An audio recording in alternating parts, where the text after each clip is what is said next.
तो हेलो दोस्तों, अस्सलाम वालेकुम। आप लोग कैसे दोस्तों? देख सकते हो मैं आ गई एक मिनी ब्लॉग लेके।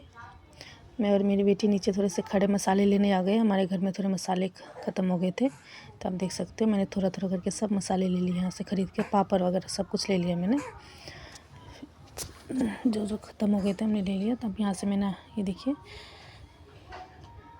मैंने आलू और प्याज भी यहाँ से ख़रीदा है। आप देख सकते हैं मैंने यहाँ से आलू और प्याज भी हमारे घर में ख़त्म थे तो मैंने ले लिया।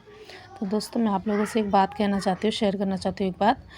जो जिसके हस्बैंड लोग ड्राइवर है ना, उनकी वाइफों को तो ये बात अच्छे से पता होगी कि चाहे छोटा बच्चा हो चाहे जो भी हो, सब कुछ अकेले करना पड़ता है। क्योंकि हस्बैंड लोग चले जाते हैं गाड़ी चलाने, सब कुछ अकेले मैनेज करना पड़ता है घर में। दोस्तों क्या ख़त्म है नहीं है, बच्चे को भी संभालो, घर का भी काम करो और फिर नीचे से सामान भी लेके आओ।